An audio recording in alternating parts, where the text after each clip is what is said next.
Can we do this? Under 500 in the Sacramento area. Today I got Matt Barba. Matt, how you doing, man? I'm doing well, thanks. Can we do this? Under 500 in the Sacramento area. We can. All right, let's think about it a little bit realistically as far as like square footage, bedrooms and bath. I think 3 and 2, probably somewhere between 18 and 2,000 would be the qualifier. What do you think? Okay, we can do it. All right. Yeah. What would you say your number one is? My number one is anything close to Hollywood Park. Why is this? I just like the area personally. I think you can find some really good deals in or around Hollywood Park. Okay. As far as appreciation, as far as path to progress, Hollywood Park, it doesn't get much better than that, right? Yeah, I don't think so. I mean, from the clients we've worked with directly, we've got a lot of young families moving into Hollywood Park, right? And so I think it's for future generations, it's going to be desirable. All right, for the people who aren't familiar with Sacramento, let's talk about where Hollywood Park is located. I mean, super close to downtown. Yeah. How would you describe it? Someone's on the phone to you and they say, "Hey, look, I heard about this place called Hollywood Park." How would you describe it location-wise? I would say it's a little bit south of Sacramento, a little bit more on the western side, right? But just the access. I mean, you got the freeway right there. You go a little bit further east, you got the Pocket, Greenhaven, and then you're just like straight up from downtown. Yeah. I mean, with a lot of stuff happening in downtown area, development, growth, I mean, you're right there where it's like, whether it's your primary or whether it's your starter or whatever, you know, it's a good spot to basically not want to sell it in 3 years. And maybe if you decide to move somewhere else or move on up or whatever, you're going to keep that thing, right? Because I know you're pretty high on the whole rental aspect of it. So like, Yeah. as far as rentals, Hollywood Park, what do you think? A 3 and 2, let's say you get it for like $490, under 500, of course, we're keeping it there. 1850 square feet. What do you think as far as rentals go? Decent shape. I'd say, you know, nice, not bad. Put it in like the 2,400 range. Okay. Yeah. And also, so you got the long-term rental rate, which is nice, so we like. You got the short-term rental rate also because, I mean, we got traveling nurses super close by, UC Davis Medical Center, and a whole myriad of other medical areas down there as well, too. I mean, and you're close to downtown, so, I mean. It just feels extremely centrally located, right? Like, yeah. That's why, like, plus you get like the neighborhood aspects of Southland Park, Land Park, the Pocket. Like, you kind of get all those downtown again. It's just too good. Well, so the price point, you get that like tree-lined streets, you got that kind of old school vibe. Exactly. A lot of Sacramento is tract, and you don't get that down there. You get mainly kind of like ranch-style homes, some mid-century modern sprinkled in a little bit too. Yeah. Really got cute area. Yeah. And if you're someone who maybe is saying to themselves, you know what, I like the Sacramento area, I like Land Park, that's a good place to start. That's a good place to kind of make your bones and then get into that Land Park area, Sacramento area. So I like that. What would you say? I still love North Natomas. I like the fact that it's like, I look at it almost like a little bit like more affordable Elk Grove-ish kind of vibe there. You know, it's kind of flat. You have flood insurance, about $100 a month there. It's just because FEMA and the aqueducts and everything too. But for the most part, I like the idea that it's striking distance towards downtown. I like the idea that we have big businesses there. We have like Amazon over there. I like the idea that the rental rates, like for, I don't know, like a 4 and 2, you can get $2,700 to $3,000, you know, a month on that. I think you can still get a 3 and 2, probably in Natomas for under $500,000. The other thing too is I like it eventually when it gets pushed up to a rental. You know, I like the idea of staying in Sacramento proper because of the searches, right?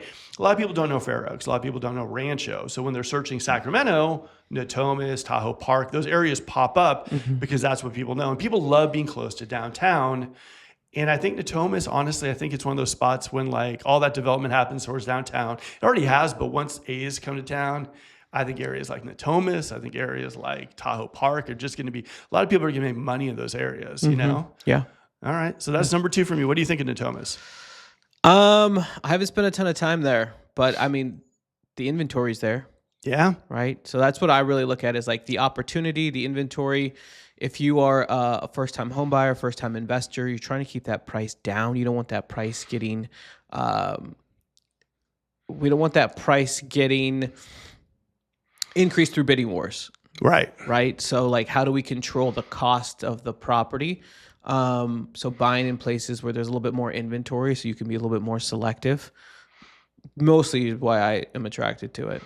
Well, also, I mean, like you could look at Elk Grove, and I still think you can do it for under 500,000, but it's going to be competitive. It's going to be a bidding war. It's not going to be fun. It's not for a first-time home buyer. It's like, woof, that's not a good entrance to the market. I mean, Right. if you can find something you like, but I still don't think for under 500, a 3 and 2 around 1,800 square feet. I don't, unless it's completely needs to be gutted. And Yeah. so, and Elk Grove's just competitive, like you said, in Natomas, and in Natomas for the most part because of like just that a lot of people don't know about the area too much. They're kind of wondering near the airport, near downtown, not really sure 100%. Yep. And then you got the one you mentioned, Hollywood Park as well too, because they don't know Hollywood Park. I mean, if you tell them, hey, you should check out Hollywood Park, they'll first question, where is that? And so those are good like little areas to not only go under the $500,000 like barrier, but also areas that you're not going to be screaming and yelling about the competitiveness of it. I mean, like Land Park, East Sacramento. I mean, those areas are like you gotta really get a good crew with you if you're looking to buy in those areas. You know what I mean? For sure. All right, so number 3. I'm going to hit you with Rosemont. Oh, I love me my Rosemont. Yeah, I know you do. Again, inventory. There's a lot of inventory in Rosemont, just under 500. And again, it's just due to location. Yeah. Like there's a lot right off the freeway. Still pretty centrally located. You're not in Rancho. You're not in Sac. You're right dab in the middle. But there's a lot of inventory there. There's a lot of inventory, a lot of possibilities. I mean, Sac State eats up a lot of the rentals in that area. You have close access to the water as well, too. You're not too far from downtown. You're going to get those ranch-style homes. But, I mean, here's the thing. A lot of people are like so excited about those new homes. I like the solid construction of some of those homes, like the ranch style homes. I mean, they're not going anywhere anytime soon. You know what I mean? If you get something, good inspections, the bones are good wood. Do you know what I mean? Like good roofs. I mean, like, and also the other thing too is, a lot of the stuff that like with new homes, right? If you go into fixing something, right, it's a pretty penny because they're new, they're like, pretty and everything too. These houses that you're going to look at, like the ranch style homes, like in the Rosemont area, if something does go wrong with them, it's not like a real huge, like, oh my God, I got to drop 50 grand into that house. Right. Like it's not that. So as far as like repair costs, as far as maintenance, because we talk about that too. I mean, maintenance for if you're an investor and you're thinking, hey, I got a house in Rosemont, you're not going to get that weird call where it's like, you got to replace the roof, man. That's 110 grand. Right. So what else do you like about Rosemont? Well, I was just going to hit you on that, which is there's a lot of fixers in there. Oh, yeah. Right. So there's a lot of opportunity for like sweat equity. Right. So again, I just think that there's some real steals in there, and you don't hear too many people looking there. I think it gets overlooked, which again just creates massive opportunity. Yeah, and I think also the funny thing is like a lot of realtors know that area, and if you talk to a lot of realtors in our circles, a lot of them own properties in Rosemont. They own them. They have their like portfolio in the Rosemont area. It's a really interesting area, So for me, I like that area. Like I think it's like you could still get under 500. I mean, honestly, you might even be able to get yourself a 4 and 2 over there as well too. Location, growth potential. Historically, the rental rates have been great over there as well too. So yeah, I like the Rosemont area too. Are there builders over there? No. See, again, that's why I like it. I was talking to your team yesterday about finding markets that are a little bit more landlocked, right? Because let's say the market does swing the other way, right? Prices come down when there's too much supply. Yeah. Right? And so if there's really nowhere to build there, price is still competitive. You're not going to see large surpluses of homes hitting the market in the future. And so I do think that value is going to be protected. Yeah, I think you're right. Kind of like the Bay Area on the peninsula kind of vibe too. Exactly. And what do you think? Okay, what do you think about that? Now that we're in the Rosemont area, a lot of people are going to school in Sacramento State. I mean, I love the idea of like if you're sending your kid to school, man, get them into like a duplex, get them into like something there. I mean, as soon as they graduate, they've got their first property and they're already in it. And for like under $500,000, what do you think of that? I mean, I love it. We've done it for clients in the past where the parent has co-signed entirely for the property. The child, their college child is a partial owner. They get a taste of being a landlord. They get a taste of maintaining the property and those responsibilities to see and set themselves up for the future. Also, with your child being on the primary borrower, you get all the first-time home buyer benefits. So you can do 3.5% down on an FHA loan. You can do 5% down on conventional. So the opportunity to do these first-time home buying programs with your child as the primary, it's just a great opportunity. When you compare it to if you go in as an investor, you're going to have to drop 20% down at least. Yeah. No. So, I love that idea. Again, some of these properties are in the mid to low fours. Yeah. So we're not even pushing the $500,000 price point. Again, it's just a great opportunity, and it's centrally located. Oh, yeah. I think it's definitely one of those spots that's a little bit overlooked. It's not one of those pretty places. Do you know what I mean? I'm not saying it's bad, but I'm just saying everyone falls in love with the new homes up in Folsom Ranch and stuff like this. But it's it's a really solid built, great community too. Good community vibe over there as well too. I like the area, but a lot of people won't see it. Let's say they're looking at the new homes, you know what I mean? And they come to Rosemont, they see the ranch style older homes. You have to have a little bit of idea that this is something that you can kind of work on, sweat equity, but these are the things that are going to end up making you good money. A lot of people keep their entire portfolios in the Rosemont, the College Glen area because of what we're just talking about. Yeah. Makes sense. All right, so we got 3. We got Rosemont, we got Natomas, North Natomas, and we got Hollywood Park. I'm going to hit it to you again. What do you got? Number 4. This is going to be a stretch. All right. This is a stretch, but I'm going to say West Sac. Oh, okay. I'm going to say the closer to downtown you can get, the better off you'll be, right? So within the first couple blocks of West Sac, I do think in the future, just based off location and what downtown is turning into, I think we're going to see a lot more businesses coming to Sacramento. And I think that how close it is, the building opportunity is going to be massive there. I think West Sacramento hasn't blown up just yet because I think the drive out there on Jefferson makes people think that it's a little farmy and a little out there, and they don't realize if they GPS it how close they are to downtown. And how close they are to something all of a sudden a new bridge, a new this puts in, and all of a sudden they're in prime real estate. It's and I think that I've had a few people that were hey, we're checking out West Sacramento, and they go out there yeah, the drive, man, it's just farmy. It just feels out there. I'm but you're not. You're in an area that honestly, if they start, and they will, because there's already development plans in the works. That's an area where you could just see a boom, and all of a sudden West Sacramento is that spot. You got the Delta breezes, like you said, access to downtown. Also, if you're someone who's maybe working at UC Davis Medical Center or Davis, you're boom, boom, you're out the door, you're gone. It's still a pretty good shot out there. So I think West Sacramento is a great buy. I think that you're going to see some buildings out there, structures that I haven't seen in too many spots. I see 3 stories. I see roof decks. I see people enjoying the Delta breezes. There's also I don't know if you know about this. There's actually a luxury community that's built on the water there. They're selling custom homes, $1 million homes out there as well too. You get what's called the yacht club out there as well too. It's a kind of a fun vibe. I think it's kind of like a youthful kind of you know, professional, you got a lot of people like that there, a lot of jogging. They got some man-made lakes out there too. It's really a fun community. I always joke on my channel. I'm always it's way too hip for me.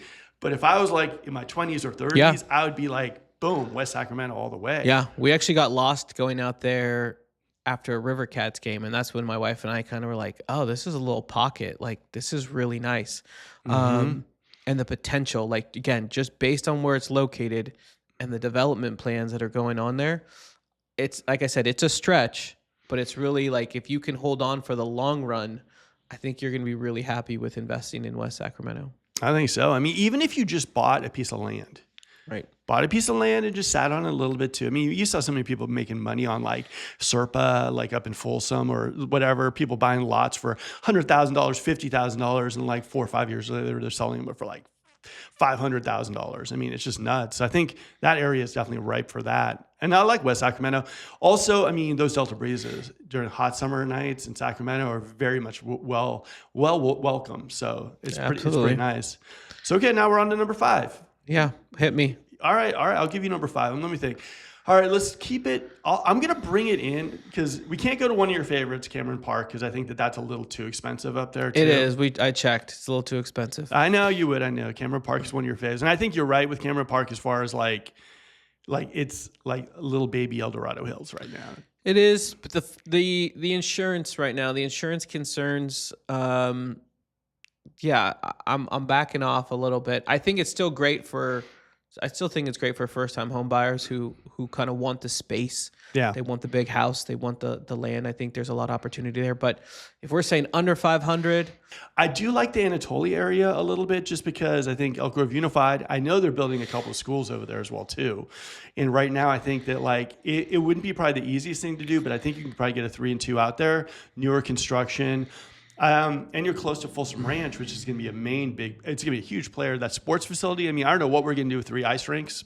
Don't even know, but we're going to be a hockey city. We're going to be a hockey community. I like Anatolia. I think Anatolia is a good spot. I think as far as like building there, the only thing that concerns me about Anatolia, especially if you're looking for new homes out there, is some of the communities at Melrose are even higher than Folsom Ranch.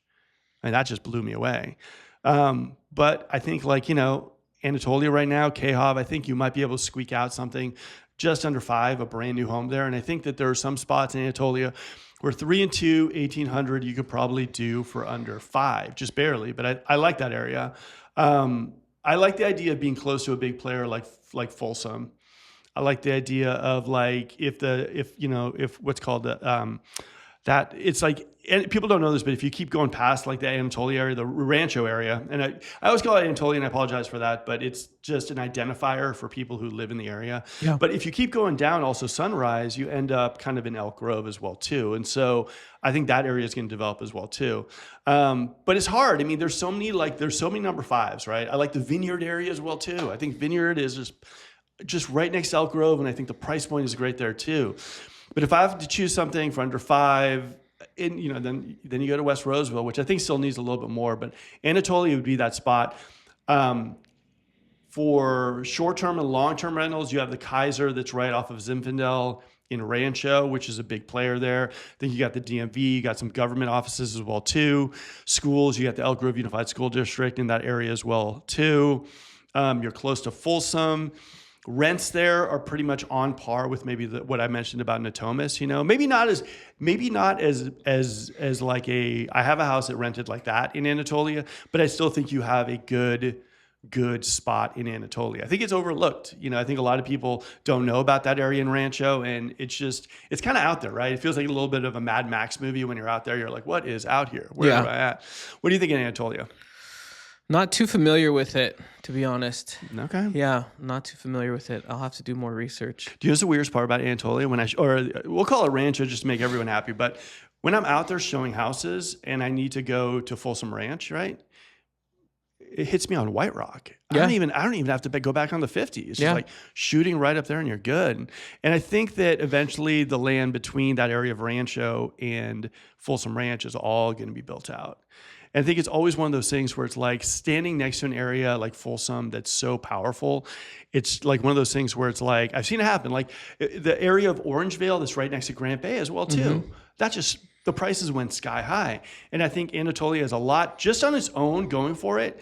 But I think being close to Folsom and all the development that they're going to be doing in Folsom Ranch, or as I like to coin it, New Folsom, I think it's a good spot, Yeah. So you're talking about the area between Rancho Cordova and Folsom.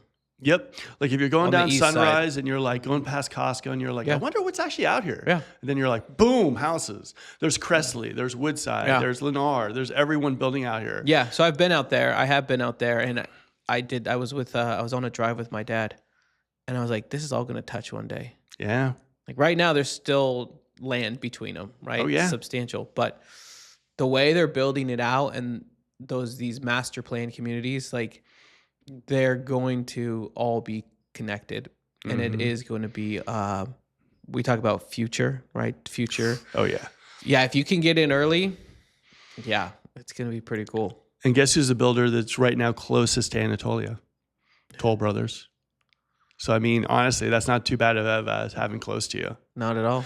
Appreciation, everything. Yep. All right. So I think we give everyone a good 5 to start coming Yeah. out here. Like I said, guys, if you're thinking about making the move out here too, a team is very important. I'd say contact Matt. I mean, he is a rock star out here too. He does also creative financing. And I don't even mean it by like the house hacking stuff that he comes on the channel for a lot of times. I just mean the idea of thinking outside the box to get you the house you want, right? And I don't know if that's even like that qualifies as saying house hacking. I just think it's like being good at what you do, right? You see someone who says, I want this house.